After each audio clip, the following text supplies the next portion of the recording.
রাজনীতির মাঠে কখনো কখনো এমন কিছু সিদ্ধান্ত নেওয়া হয় যেগুলোর আসল ফলাফল তাৎক্ষণিকভাবে চোখে পড়ে না। সময় যতই এগিয়ে যায় ধীরে ধীরে সে সিদ্ধান্তের প্রকৃত রূপ সামনে আসতে থাকে এবং তখনই উপলব্ধি হয় যে সে পদক্ষেপটি আসলে কতটা ভুল ছিল।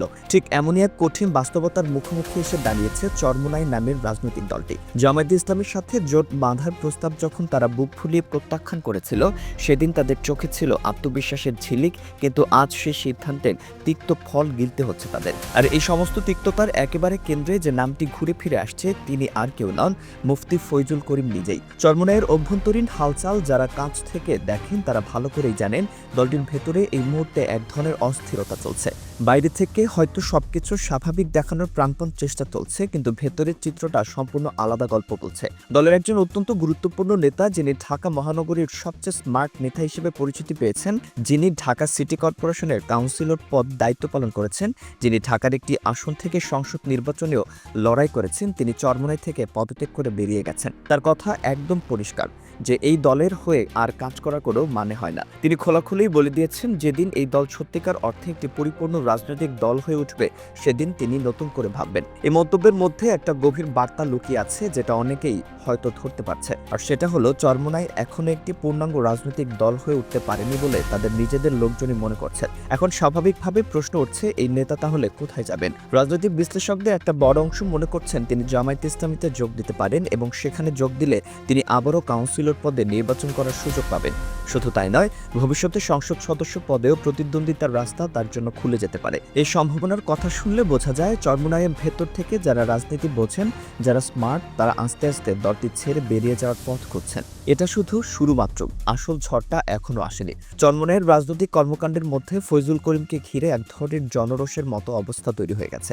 তিনি প্রচণ্ড সমালোচনার মুখে পড়েছেন এবং দলের ভেতরের লোকজন এখন খোলামেলাভাবে বলে বেড়াচ্ছেন যে ফয়জুল করিম দলটিকে ডুবিয়ে দিয়েছেন। তাদের অভিযোগ, তিনি যা ইচ্ছা তাই করেন, কথাবার্তার কোনো মাপ নেই এবং তার এই ধরনের আচরণের কারণেই দলের ভোট কমে গেছে। একটু পেছনের দিকে তাকালে দেখা যায় জামায়াতে ইসলামী চরমোনাইকে 50টি আসন অফার করেছিল জোটের অংশ হিসেবে। 50টি আসন, এটা মোটেও কম কথা নয়। কিন্তু চরমোনাই সেই প্রস্তাব ফিরিয়ে দিয়েছিল এমন ভাব নিয়ে যেন তারা একাই সব করে ফেলতে পারবে, যেন তাদের নিজেদের শক্তি যথেষ্ট। কিন্তু যখন নির্বাচনের ফলাফল এলো, তখন সে বিশাল আত্মবিশ্বাসের বেলুনটা চুপসে গেল। 143টি আসনে প্রতিদ্বন্দ্বিতা করে প্রায় সর্বত্রই জামানত বাজেয়াপ্ত হলো। বরিশাল 1, বরিশাল 2 এসব আসনে 5,000, 6,000 ভোটও পায়নি তাদের প্রার্থীরা। অথচ ভাবখানা এমন ছিল যেন তারা ইতিমধ্যেই এমপি নির্বাচিত হয়ে গেছেন। চট্টগ্রামের দিকে তাকালে চিত্রটা আরও করুন। চট্টগ্রামের সব আসনে জামানত বাজেয়াপ্ত হয়েছেন। এক একটি আসনে ভোট পেয়েছে 3,000 কিংবা 4,000। বগুড়াতেও একই অবস্থা, সব আসনে জামানত বাজেয়াপ্ত। মজার ব্যাপার হলো জাতীয় পার্টি এবং চরমোনাইয়ের ভোটের সংখ্যা অনেক জায়গায় কাছাকাছি।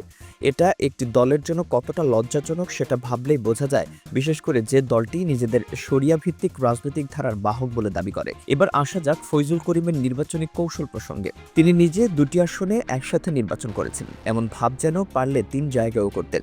অথচ তারেক রহমান, যিনি দেশের অন্যতম প্রভাবশালী রাজনৈতিক ব্যক্তিত্ব, তিনিও 2 জায়গায় নির্বাচন করেছেন। ডক্টর শফিকুর রহমান 1 জায়গায় করেছেন।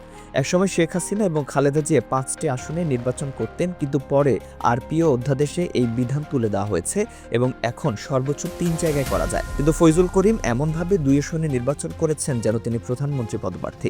এই অসামঞ্জস্যপূর্ণ আত্মবিশ্বাস মানুষকে হাসাচ্ছে আর দলের ভেতরের মানুষদের কাঁদাচ্ছে। বরিশাল 6 তথা বাকেরগঞ্জ আসনটির কথা ধরা যায়। এই আসনে জামায়াত আলাদাভাবে প্রতিদ্বন্দ্বিতা করেছে এবং ফয়জুল করিমের চেয়ে অনেক বেশি ভোট পেয়েছে। এটা একটা বড় ইঙ্গিত যে জামায়াতের সাথে কোনো আসনে জেতার সক্ষমতা ফয়জুল করিমের নেই। এটা এখন প্রমাণিত সত্য। 50টি আসন জামায়াত দিতে চেয়েছিল, সেখানে চরমোনাইয়ের যোগ্যতা ছিল কয়টি আসনে জেতার? এই প্রশ্নের উত্তর নির্বাচনের ফলাফলে দিয়ে দিয়েছে। বরগুনায় চরমোনাইয়ের একজন প্রার্থী জিতেছেন, কিন্তু এই জয়ের পেছনে একটা গল্প আছে। জানা গেছে সেখানে জামায়াতের এক ধরনের সহযোগিতা ছিল। অবশ্য জিতেছে তো জিতেছে যেভাবেই জিতুক, জামায়াতের সহযোগিতা যদি কোনোভাবে কাজে লাগাতে পারে সেটাও তাদের অর্জন বলা যায়। ঠিক যেমন এনসিপি জামায়াতের সহযোগিতায় জিতেছে, নইলে একটি আসনেও জিততে পারত না, সেটাও তাদের অর্জন। একইভাবে যেভাবে অতীতে বিএনপির সহায়তায় জামায়াত জিতেছে, জামায়াতের সহায়তায় বিএনপি 2বার সরকার গঠন করেছে, সেগুলো পারস্পরিক অর্জন ছিল। কিন্তু এখন চরমোনাই যে খেলা খেলছে সেটা দেখলে হাসি পায়। একটিমাত্র আসরে জিতে তারা এমন দাবি করছেন যে তাদেরকে মন্ত্রিত্ব দিতে হবে। তাদের যুক্তি অদ্ভুত। তারা বলছে, আমরা জামায়াতে ইসলামীর সাথে জোট না করে আলাদাভাবে নির্বাচন করেছি, যার মাধ্যমে জামায়াতকে অনেক জায়গায় হারিয়ে দিয়েছি, অতএব আমাদের একজনকে মন্ত্রী বানান। এই দাবি নিয়ে তারা তারেক রহমানের কাছে মন্ত্রিত্ব চাইছেন। এটা চরমোনাইয়ের একটি বিশাল রহস্য, যেটা এখন আর গোপন নেই। সবচেয়ে মজার ব্যাপার হলো এই দলটির অবস্থানের পরিবর্তন। একসময় ফয়জুল করিমের প্রচারণায় স্লোগান ছিল, চাঁদা তুলে পল্টনে ভাগ যায় লন্ডনে। এই ধরনের আক্রমণাত্মক কথাবার্তা তারেক রহমানকে লক্ষ্য করেই বলা হতো। শুধু নির্বাচনী প্রচারণার সময় নয়, প্রচারণার আগেও এই ধরনের কথা বলা হয়েছে। কিন্তু সেই একই ফয়জুল করিম এখন তারেক রহমানের কাছে হাত পাতছেন। এই পরিবর্তনটা দেখলে বোঝা যায় রাজনীতিতে স্বার্থের জোর কতটা প্রবল। যে মানুষটাকে গতকাল গালি দিয়েছেন, আজ তার কাছে হাত পাচ্ছেন মন্ত্রিত্বের জন্য। এটা রাজনৈতিক মহলে এক বিশাল হাস্যরসের বিষয় হয়ে দাঁড়িয়েছে। এখন প্রশ্ন হলো, তারেক রহমান কি চরমোনাইকে কিছু দেবেন? এটা নির্ভর করছে তারেক রহমানের কৌশলের উপর। যদি তিনি মনে করেন জামায়াতকে মোকাবেলা করতে চরমোনাইকে হাতে রাখার দরকার আছে, তাহলে হয়তো একটা প্রতিমন্ত্রীর পদ বা এ জাতীয় কিছু দিয়ে দিতে পারেন। আবার মন্ত্রিত্ব না দিলেও বড় বড় সরকারি মসজিদের খতিবপদ ইসলামিক ফাউন্ডেশনের পদে এ ধরনের কিছু সুবিধা দিয়ে তাদের সন্তুষ্ট রাখার চেষ্টা করতে পারেন। কারণ চরমোনাই যা চায় সেটা আসলে ক্ষমতার ভাগ, সেটা যে কোনো রূপেই আসুক না কেন। কিন্তু পুরো চরমোনাই এখন যে কাজটি করছে এটা অত্যন্ত তাৎপর্যপূর্ণ। বিএনপির যাবতীয় সমালোচনা বন্ধ করে দিয়ে এখন বিএনপিকে তোষামোদ করছে, আপিস করছে। এটা ভেরি সিগনিফিক্যান্ট একটা পরিবর্তন। যে দলটি কিছুদিন আগেও বিএনপিকে কঠোরভাবে সমালোচনা করত, তারা এখন হঠাৎ করেই বিএনপির প্রশংসায় পঞ্চমুখ কেন? কারণ একটাই, মন্ত্রিত্ব চাই। চরমোনাইয়ের আরেকটা সমস্যা হলো তাদের জনগণের প্রতি দৃষ্টিভঙ্গি। নির্বাচনে বিপুলভাবে পরাজিত হওয়ার পর তারা জনগণকে দোষ দিচ্ছে, জনগণের রায়কে গালি দিচ্ছে। তারা বলছে অধিকাংশ জনগণ ক্ষমতালোভী, শরিয়া বোঝে না, এই কারণে নাকি তাদের জামানত বাজেয়াপ্ত হয়েছে। এটা এক ধরনের হাস্যকর যুক্তি, নিজেদের ব্যর্থতার দায় জনগণের উপর চাপানো, রাজনৈতিক অপরিপক্কতার চূড়ান্ত নিদর্শন। ফয়জুল করিমের ফ্যাসিস্ট চরিত্র নিয়ে এখন দলের ভেতরেই কথা হচ্ছে। চরমোনাইয়ের নিজস্ব লোকজনই বলছেন ফয়জুল করিম একজন ফ্যাসিস্ট। ঢাকা বিশ্ববিদ্যালয়ের চরমোনাইয়ের ছাত্র নেতাদের নিজের সিদ্ধান্তে অযৌক্তিকভাবে বহিষ্কার করেছেন। সে বহিষ্কৃত নেতারা এখন ক্ষিপ্ত এবং তারা বলছেন এই ফয়জুল করিমই দলকে ডুবিয়েছে। 2 আসনে নির্বাচন করে কোথায় গেল সেই বিশাল অহংকার? এই প্রশ্ন এখন চরমোনাইয়ের ভেতর থেকে উঠছে। তবে সবচেয়ে উদ্বেগজনক বিষয়টি চরমোনাইয়ের জন্য এখনো আসেনি। রাজনৈতিক বিশ্লেষকদের ধারণা, সামনের দিনগুলোতে চরমোনাইয়ের মধ্যে যারা স্মার্ট, যারা রাজনীতি বোঝেন, তারা দলটি ছেড়ে জামায়াতে ইসলামীতে যোগ দেবেন।